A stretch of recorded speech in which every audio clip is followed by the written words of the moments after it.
Nelson and Yzerman, your goal scorers in a 2-2 tie. Little move from Hudson. Ryan Leonard cutting his space. Wrist shot, score! The golden goal! Gold medal drought over. Ryan Leonard does it in overtime.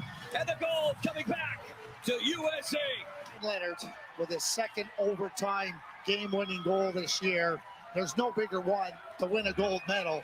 And as he comes up the ice and he just moves in, and this is the first weak goal that Erlandson has given up between the left arm and the body, but the quick play. America stays winning, and this is your favorite podcast. It is, of course, the Winners Podcast with me, probably your favorite winner, Philly B. But today I am joined by one of my best friends. He is a New Jersey State champion, and he is fresh off winning the gold medal for the United States. My friend, Ryan Fine. Finey, what's going on? Nothing much. Thanks for having me. Nothing much. You just won a gold medal. Yeah, it's true. No, it was a lot of fun. I mean, you saw it in that video. It was unreal. Yeah. I mean, I remember just the whole last couple of weeks, everybody's watching you guys in the tournament every single day. You're just like checking your phone for updates and all this stuff. It's just so real. And once again, I get to talk to you after you win another championship. I had a video of us outside the rink when we won this bad boy a couple of years ago. But I saw what my hair looked like and what my suit looked like. And I was like, I just don't know if I should post this. It wasn't really the best quality either, just because the emotions were running so high that night. So I figured, you know what? This will be your off-ice championship interview, make you feel a little bit normal again. Yep. So first and foremost, when did you get back home to New York? Got back Friday, but we got back to Michigan, where it's like based out of, on Monday. So we were there for a couple days, hung out, and then said goodbye, and then got back. What was the goodbye like? I mean, we had team gatherings, and it was emotional. You're never going to be with those guys again. So, I mean, going into Harvard next year with Sal, that'll be really cool and a lot of fun. Yeah. Especially a guy I live with. So, I mean, but for the most part, I'm never going to be teammates with those guys again. So it was a little emotional, but yeah. Are you and Sal rooming together next year? It's random. Really? Random, yeah. So there's no gold medal exception? No, I wish. There should be. If you guys maybe put that on the application, won a gold medal, also won a gold medal, they might put you guys together. Because now that's the problem too. With the colleges, when I applied for my school thing, I got just 3 wackadoos. We're not going to get into that because we just don't need to do that on this podcast. People know we'll do another episode on that. But anyway, Ryan, everybody has been texting me you got to do a gold medal episode. You got to do it. You're the winning podcast show. We say, let's get a guy who's winning in sports. So I'm like, okay, easy. I'm going to get Ryan Fine because the other guys are in Punta Cana. Yep. Right? So, I mean, fine. First of all, everybody's like, how do you guys meet? Well, I was the original goal caller of yours and probably your favorite announcer. 100%. 100%. I actually was watching some YouTube videos from Team USA and things that they post on Instagram, and it was who does their stick the best. And I'll never forget your freshman year, my senior year, you score a goal, and that game, you weren't scoring before, and you taped your stick it was pink and blue, and it looked like cotton candy. And I remember you score, and I go, Ryan Fine, somebody fine him with that cotton candy stick. And I get a call through the game, somebody was like, what does cotton candy stick mean? And I'm like, look at his stick. And I mean, you talk to me, and you're like, yeah, I just kind of like the colors, Phil.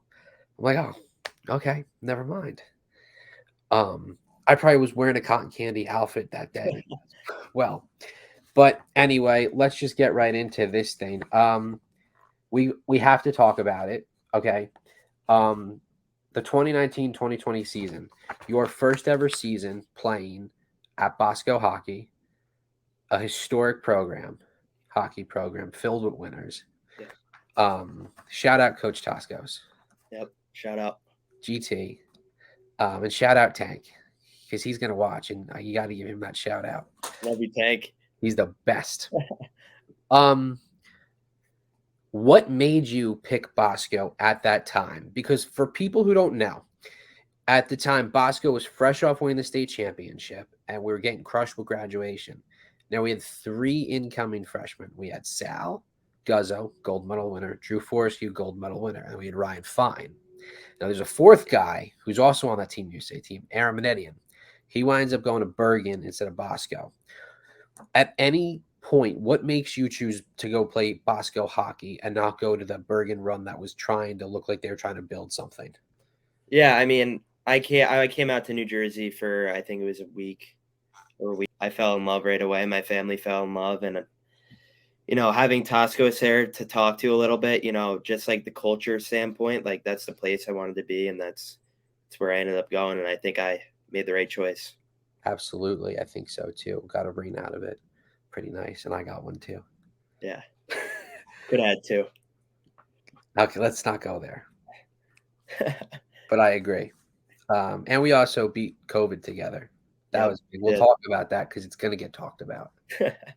So yeah, your favorite probably part about your first year there at Bosco, besides Taylor Swift team bonding St. Alon's. It's a long time ago.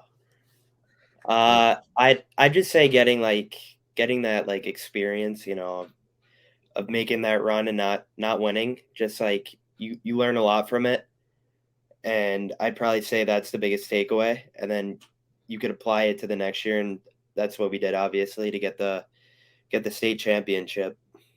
Yeah, no, I mean, absolutely. I mean, I remember that that night was definitely a tough night. Then the world got shut down the next day. Yeah, and then we all went out on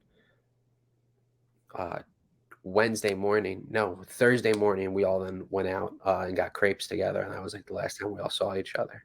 Yeah, we were a big crepe team, big time. It was like it was a thing that we did. We have team bondings on Friday or Saturday, and then it would be like 30 of us go get crepe. Not 30, but it was a lot of us to go and get crepes in the morning. It was like 30 people because Eric Vivinetto would order 3 different crepes and not like all 3 of them, and then decide that he didn't want to pay for them because he didn't like them.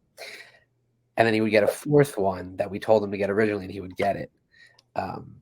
Shout out him. But those were really just great team bonding. And that's what was kind of rough because then, the next season we didn't get that team bonding. Yeah. Besides, me, you, and Sal going to Farmhouse in the middle of a snowstorm every week. But then let's talk right into it before we start having fun with Team USA. Your next season, you win a state championship. Explain that feeling. Yeah, it's really nothing like it. I mean, it was just fun building up to it. I mean, I didn't play in all the games that year. I think had other club games, but the games that I was there for, it was a lot of fun. I mean, we had a really good team. Everybody liked each other. We were really tight, and I mean that stuff really pays off when you go out on the ice. So it was a lot of fun. Absolutely. All right, let's do it right here, right now. Right during that season, you guys, everybody was kind of talking about it. Who are these studs coming in? And I remember me and you had a phone call one night, and we were just talking about hockey. Like, Phil, how do you know how hockey? Like, you're the announcer. I'm like, I explain the game to people for 3 hours every night. He goes, okay, fair point. So I remember you guys all go and try out for Team USA. Yep. What were the tryouts like for Team USA? It's like structured to where I don't think there was a practice. It's 5 games. It's 1 the first day, then 2, and then 1 to end that Thursday off. And it's just back-to-back hockey. So, I mean, signing would go on throughout the camp, whatever. By the end of the week, the team would mostly be picked, for the most part at least, and then you go from there. So, I mean, it's definitely a stressful camp, just depending on what situation you're in. But I mean, again, you get to meet a lot of guys and hang out with guys you really don't see as much. So for future guys trying out for Team USA and, people who watch this in the hockey world who have, tryouts for high school club and all that stuff, what's probably the biggest tip that you would give them given, the level of a tryout that you were doing where you're with the best of the best? Yeah.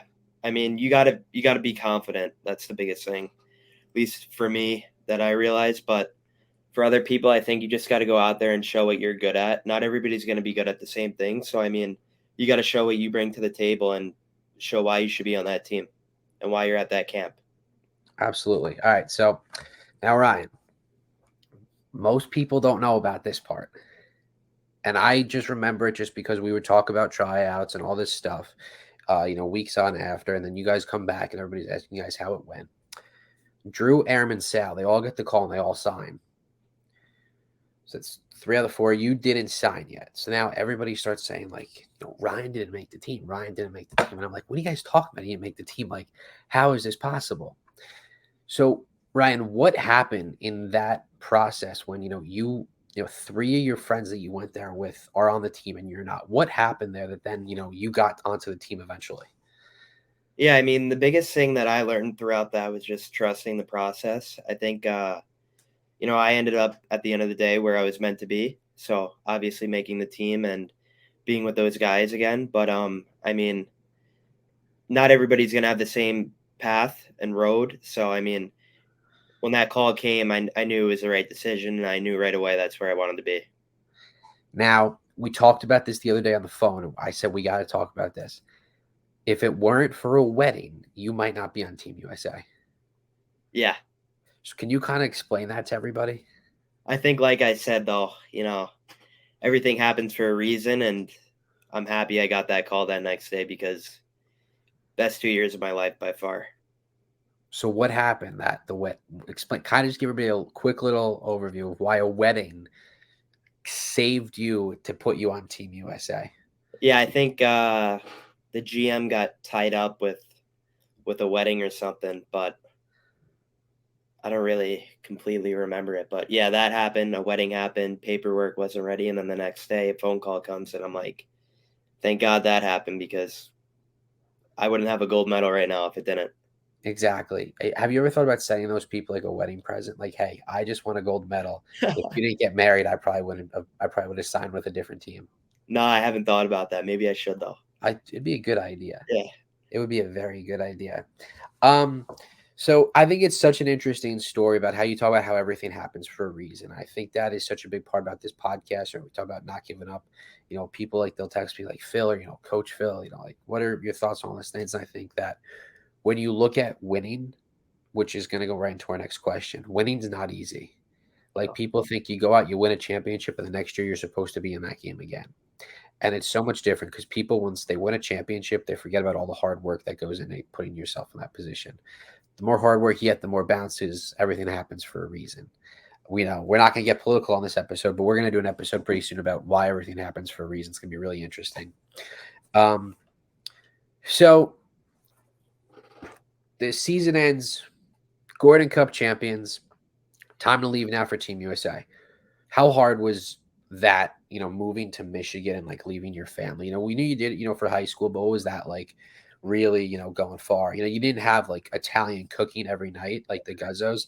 And then, like, hey, Sal, let's just call Phil. Let's go get Farmhouse or let's go get Pliable. Yeah, I mean, obviously having the two years with Sal made it a lot easier though. I mean, and then going into the family I went to made it very easy. They were great everything, great people, great food. I mean, just having that like support behind me makes this like transition very easy. And for my family, I mean, it was obviously hard, but like I said, the 2 years before just got them ready for everything. And they made a couple trips out to Michigan, which was good too. Yeah, absolutely. Was it different playing in Michigan than New Jersey? I mean, yeah, no, just like, yeah, because I don't know, like the team was a little different than like all New York team. You usually stay within your state or whatever, and then having guys from all over the country. But I mean, it's at the end of the day, just hockey. So going out there to play, have fun. I like it.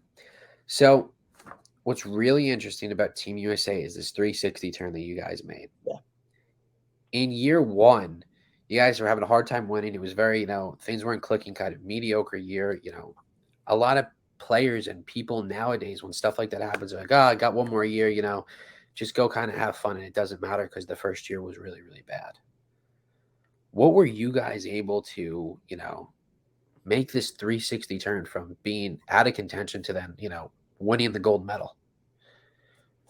Yeah, I mean, coming into NTDP, we know it's a long 2-year process. So the first year of it, you don't really expect to win all these games. You're playing older players, stronger players, faster players. But I mean, it was more, I'd say, like just like the camaraderie that we built together, and then the off-ice training really, really helped.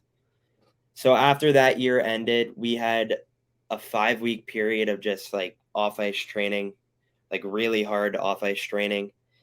And we were together 24/7 at that time. Like, I mean, there was no time apart. So I think that really brought the group like close. And then we obviously were very determined. So I think that summer that everybody went home, we all wanted to get better. We all wanted to prove all the people wrong, saying we weren't that great of a team. And I think once we got back, we just saw the improvement right away. And I think we were very confident after the first couple of games. And then that first college weekend where we swept Notre Dame and MSU, I think that's when like things started to turn, and we just kept building and building, and then ended up with the gold medal. What did you have to do specifically for yourself to, really make that improvement? Yeah, I think I just needed to just fix some things up in my game, some small areas. Obviously, every summer you look to improve on a couple things, but for me, probably my shot a little bit. And then I wanted to get stronger, faster. And yeah, I mean, I think that just putting everybody's toolbox together, we had a really good team, and that summer made a huge difference. So now I know hockey players are really superstitious. Yeah. Guys, right? I know how I've been just in announcing games and stuff like that. A jersey number is so important for a player, for I think everybody, whatever sport you play in, your jersey number is your jersey number. Your first year, what most people probably don't know is that you guys can't pick, from numbers 1 to 100. It's numbers, 37 to 60 you guys could pick from? 30 to 60. 30 to 60. You were 37. Yeah. So does that do you think, does that have like an effect on why the first season wasn't good, is because, you're playing in just odd numbers? And what made you pick 37? I mean, can't really say that, but I mean, yeah, I picked 37. We had a Zoom before we even got to Michigan, and our coach picked out of a hat like names, and I happened to be the first guy to pick, but he let the goalies pick before. I wanted to be 34. Trey took that, which I mean, look good on him too. But no, I just picked 37. I picked it because of Bergeron on the Bruins. I mean, I like his game a lot. So right. Yeah. Okay. All right. And then number 10 this year. What made you pick number 10? Yeah, so usually my number is 19. I wore that at Bosco. I pretty much wore that my whole life. Yes. But Slaggert, his whole family went through the program, both his brothers, and I'm like, both your brothers wore this number. Like, I'm not going to get in between that. So I just let him have it. And then I like number 10. I like the way it looked. It kind of looked like 19 a little bit. And then Panarin, who's my favorite player. So right. I just picked that, and, I like the way it looked. So. Okay. I like it. All right. Now let's have some fun here. Now let's talk about why you're really on my show.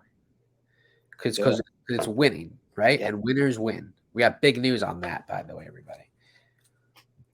It's a completely different season this year. Okay. Yeah. We talked about that. It's time for the playoffs. What is going through your head on that plane ride across seas over to Europe?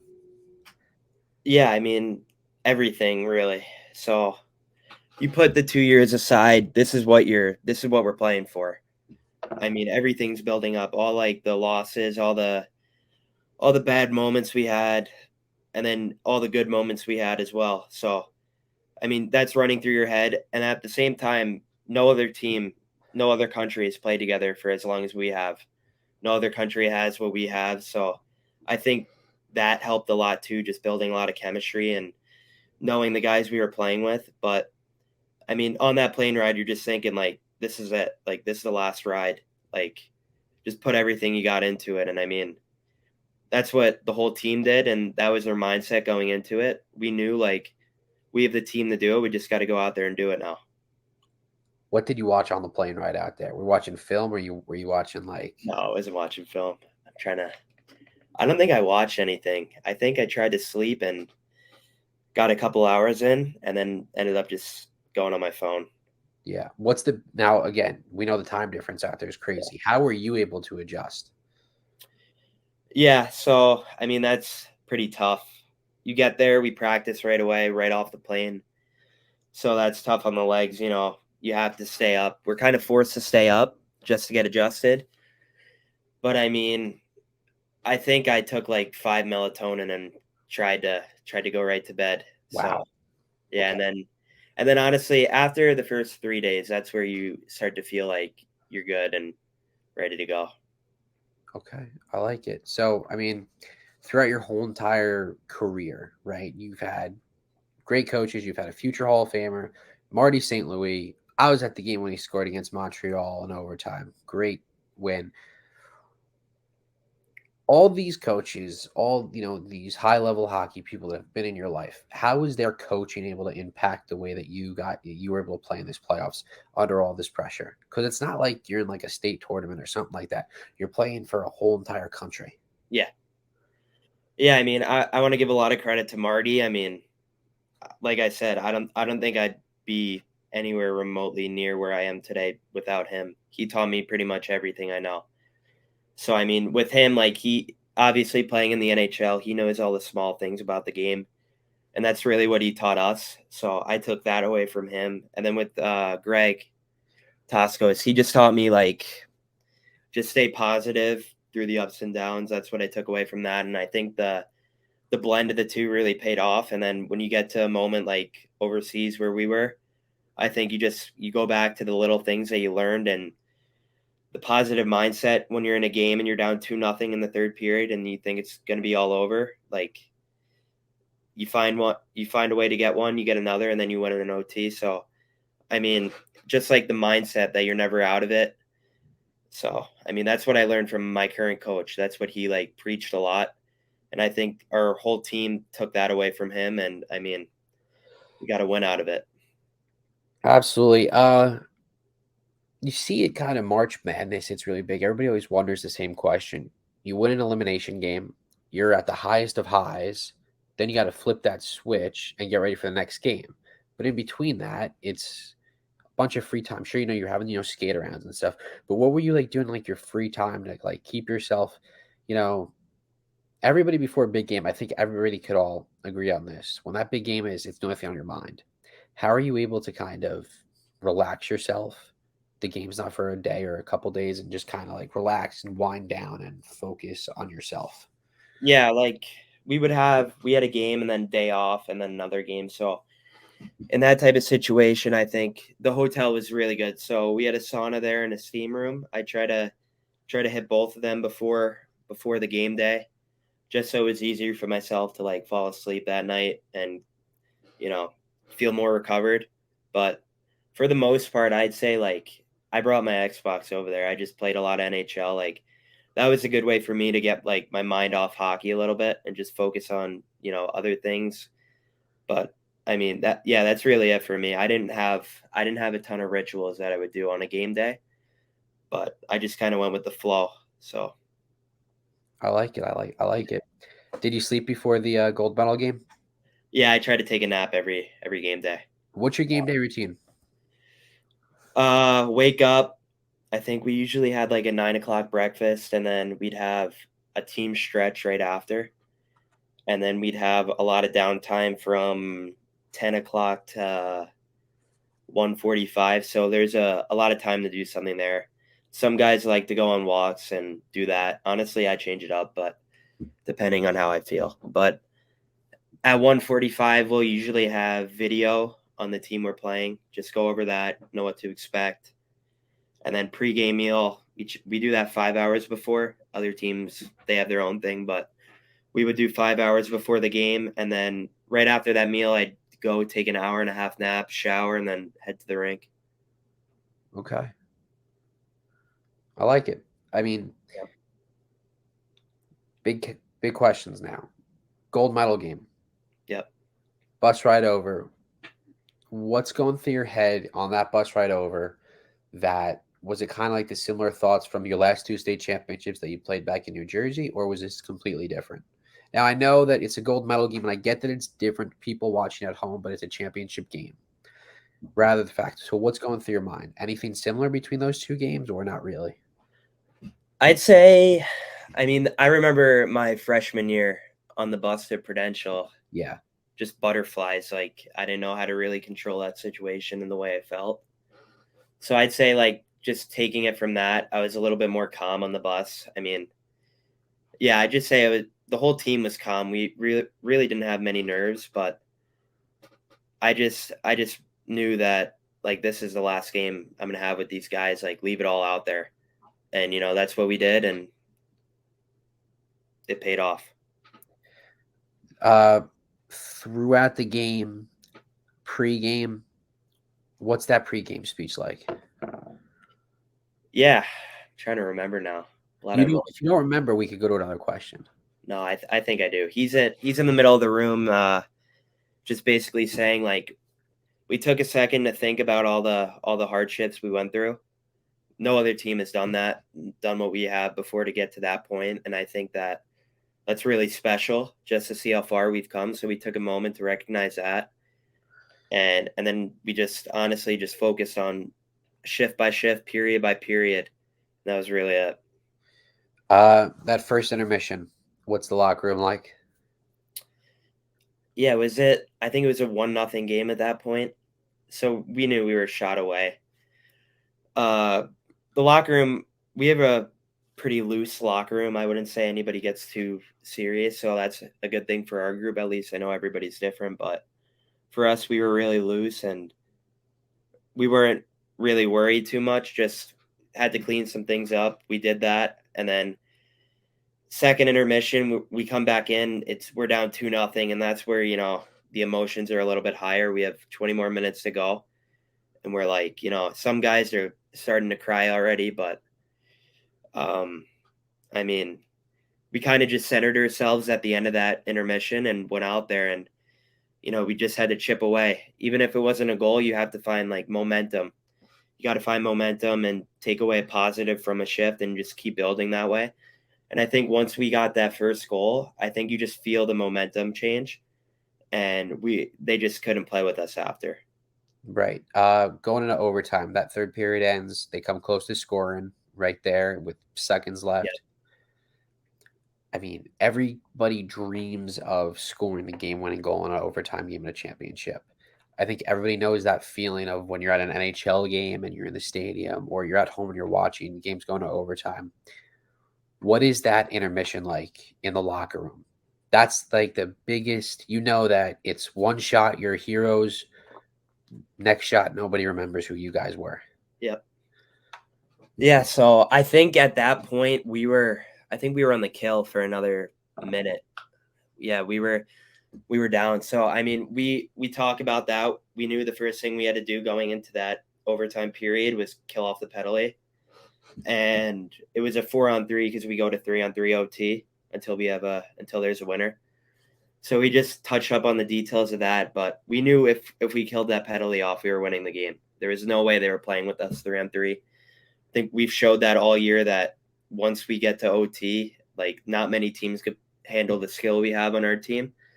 So I mean, once we killed that off, I had a feeling we were going to win, especially when you get it into Lenny's hands like that. I mean, he has a great shot, and you know, the video said it all. Yeah, every time Sweden touches the puck, is anything going through your mind like, oh my God, like we're going to lose, like we just lost, like it's over? I mean, you definitely get a little emotional on the bench when you see them get a break, but not really, just because our defense that whole tournament was unbelievable. And especially when you had Trey playing the way he was in net, I mean, it wasn't too nerve-wracking. When Lenny scores, what is that 30 seconds like of him coming up the ice and putting the puck behind the net? Was it did everything kind of slow down, or was I it? honestly, I don't remember. I think I blacked out a little bit, but I mean, just seeing that happen, I mean, it was unbelievable. I think he didn't even know it went in the net. He had to take a double take on that shot, but When you watch it, like, doesn't go in. yeah, it just squeaked through there. But I mean, skating over there, it was surreal. I mean, it was unbelievable. I don't even know how to describe it other than that. But I mean, the moment it sank in was, we're on the line and you hear the anthem playing. You're like, we really just did that. Yeah. Oh. So you won the gold medal. Where is the gold medal? I got it right here. I mean, it's pretty heavy. Wow. Nice. You want to put? I could put my youth baseball gold medal on if you want. Just as good. It's good. It's just as good, right? Yeah. It was pretty amazing. But yours is awesome. Yeah. So I know we've got some rapid fire questions from Instagram. We're gonna go to those. Okay. Let's open up the phone. Some of them we just can't say because it's just that's all. All right, here we go. Let's check this out. Ask Ryan. Fine. All right, this is who has the most rituals on NTDP?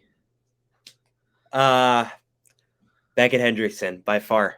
And I think he asked that question. He did ask that question. Yeah, it's by far Beckett. I don't even know at this point if he has them or he just makes them up so people tell him you have a lot of rituals. So what is one of his rituals?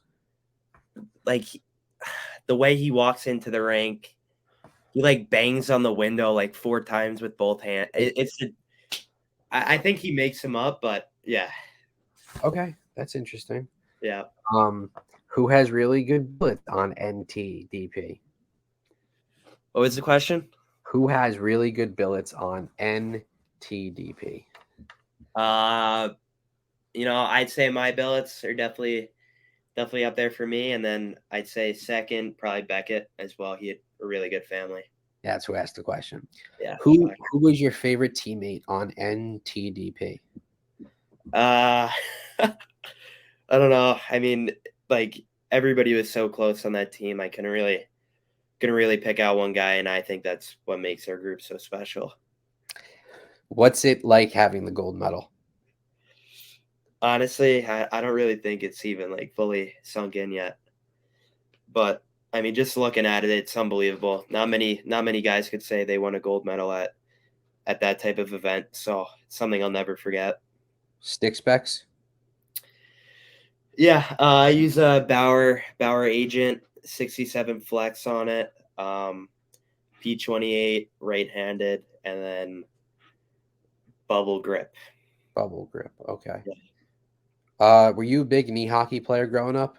Yeah, I was. Definitely got into some intense games. Yeah, I was a goalie. Yeah. Yeah, mask on and everything. It was intense. Who was his biggest Chell competitor? See, this is a lot of your teammates. Now, I'd say I'm definitely top 3 on the team in Chell. I don't even think it's a question at this point. But I'd say the one guy I can't beat, I've only beaten him one time, is Trey Augustine. Okay. All right. We have one from one of your former teammates. Okay. It's the only question I could ask from him. He goes, ask him, who is a bigger beauty, Vivinetto or Aller? Wow, that's a tough one. Right? It is. I'll go Aller. Go Aller? Go Aller. Go Aller. Okay. He stuck around for the second year, so I got to go Aller. Wow. Wow. Absolute shot. Shot at Vivinetto. Oh, no. Oh, man. Was this interview, I actually had a lot of fun with this. I was really excited for this. Would you say that this is probably it's a weird interview to do with me, that I'm not in a bedazzled suit or standing on paint cans? Yeah, I'm not used to it at all. Just you wearing normal clothes, but yeah, it's a little different. It is a little different. It's I used to wear the suits during the show, and I'm I don't like this that much. Yeah, man, this was a lot of fun. Every guest always gets kind of asked this, what questions do you have for me? And I'll even put on the big hat for it too. Wow, love that hat. Right? Yeah, it's great. Look good in it. Thanks, man. Yeah, I mean, I got a couple for you. Let's start go. with Let's do it. you say you're a winner, so what makes you feel like you're a winner? What Like, makes me feel like I'm a winner? What? What traits do you have that make you a winner? What traits do I have that make me a winner? I'll tell you what, I like this question a lot. That's a good question. I think that when you look at what a winner is, okay, a real winner is somebody who wins on the field. Coaching, every one of my teams that I've coached has won a championship, except basketball. We fell a little short, but we learned a lot. And winners don't lose, they learn. I also think what makes somebody a winner, all right, and it's in this order, is this. A real winner wins on the field. A real winner wins off the field. A real winner is somebody who, when you're feeling down or you're upset, you could call them and they're going to answer the phone for you. A real winner is a good guy. He's kind. Okay. And that's how a winner wins, and it's in that order. So that's what I think it is. And I think that in today's day and age, you see people who they have a little bit of success and then they think who they are. I know that in my life, from getting assaulted, kicked out of school, back into school, told you're never going to get into college, you get a scholarship, transferring out, getting another scholarship, is just kind of like a sentiment that you got to be so tough, and only winners are tough people. What else you got? Yeah, I 100% agree with that. Good mentality there. It is a good mentality. Yeah. What else you got? What would you say was your favorite moment announcing Bosco hockey games? My favorite moment, no doubt, when we won the first state championship. Yep. That was really, really awesome because it was the first one ever. I think hugging Coach Toscos on the ice was awesome. But that was not my most fun season. And I'll tell you why. Because I was very, Coach Toscos made sure I was there with the team, but I wasn't at the school at the time. So the only connection I had was the team. Senior year, the most fun, we were all involved. Coming into the locker room as Santa Claus after we won the Christmas game, where there was like 500 plus people packed in the ice vault. And then somebody tried to steal my bow tie off my suit one time, and the cop had to grab the kid and get off of him. That was a fun one. Another really great memory that I have is Gordon Cup when we beat Del Barton in the third period. We had a bunch of clutch goals to then go on and play Bergen. Showing up at the ice house, right? That's what it's called or whatever it is. After we beat Bergen 10-0, because they wouldn't let me announce the game. They only let the Bergen guy do it. Yep. And then we lit them up 10-0. And I was outside, and Coach Steffi looks at me and he goes "You're an animal." Wearing the cheetah suit, that's a big one. Winning the Gordon Cup was awesome, but definitely my most fun memories had to be going to games, winning, and then we're all racing back to either get to my house or get over to Geraci's house, and team bonding and going out and getting crepes the next morning and kind of just having fun. So those are definitely my favorite moments from hockey, and the awards dinners are a lot of fun as well. Yeah, they were fun. They were fun. And I think showing up to games and everybody kind of just waiting to see what suit I have on. And again, the favorite thing is Coach Toscos would call me when they got back from Boston, and he goes, "Phil, a bunch of the guys were upset that you weren't there because they want to hear what their goal call is going to sound like." So I think my goal calls, some of them never made any sense, but some of them were spot on. Yeah, they were. Oh no, Vivinetto. Oh no, Vivinetto. Oh, Tim Briano. Yeah, that's a good one. That's the best one. That's iconic. That was fun forever. Yeah. When I die, they're gonna play that. 100%. 100%. What else you got? I'm gonna think. Give you one more.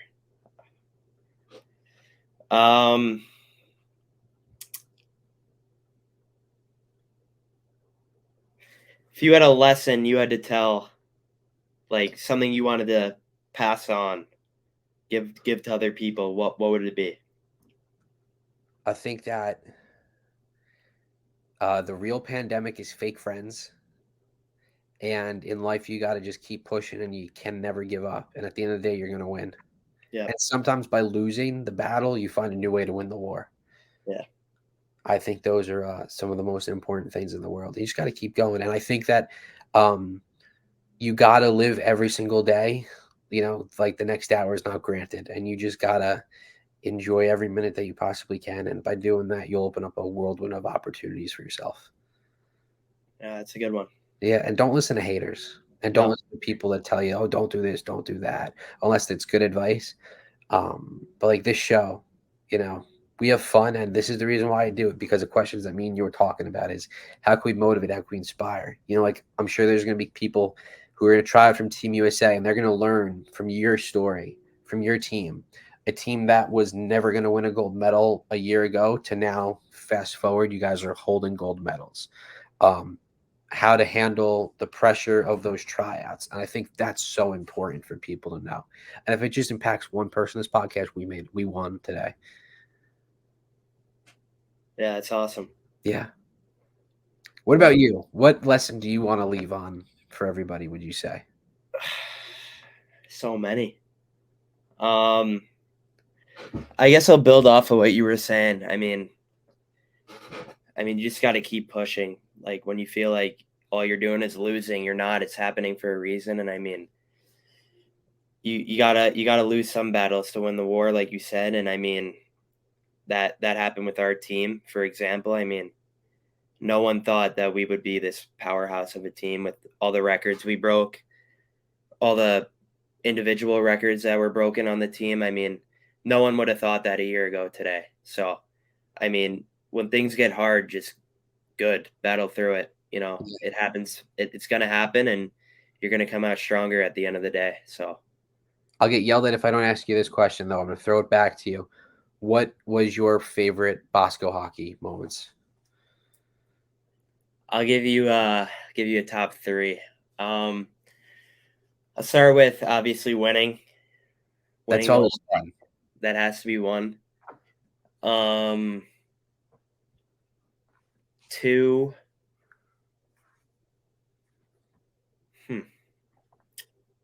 A lot of good games. I'm trying to remember. Yeah, there was. 2, I'll go with my first game. I think it was Seton. Actually, you know what? I'm going to flip it. I'm going to go freshman year, Seton Hall. That game. Which game one? Playoff game? Yeah, we were at the Cody Center. No, we weren't. Were we not? We were. We weren't. We were at what's it called? We were like far. Where did the Colonials play? Oh my gosh, I don't remember, but we were far. Like we were 2 hours. We were deep. We were very far, but Menin, was that it? Is that what it's called? I think, I don't know. Yeah, we were far, but I remember that game. They had pretty much their whole school at that game. Yeah. So I mean, that was a lot of fun winning that game. And then 3rd, I'll go with my first game played, also against Seton Hall. But yeah, I'll go with that 3. And then obviously away from the rink, just being with the guys. It's always fun. Yeah. Another memory that I had, and this I think is probably the top one for a lot of people to say this too, is I was standing on paint cans. Will Forrescue and Jake Geraci are both massive on their skates. So I'm in the middle on paint cans, and there's like 10 people all with their phones, all videotaping. And I forgot who it was, but somebody starts throwing Swedish fish at us mid-interview, and we ditch the interview, and we just start trying to catch Swedish fish in our mouth during the interview. That was just iconic. Yeah, I mean, all the small things that happen just from being around the boys, those are stuff that you never forget. So, I mean, just like that type of stuff, I mean, a lot of good memories were made and won't be forgotten. Yeah, and Team USA, gold medal winner, because winners win. Is that all you got for me tonight? Fine. That's all I got. Well, that's all I got too, everybody. For everybody at the Philosophy Podcast, thanks for watching. Thanks for tuning in. Never give up on life.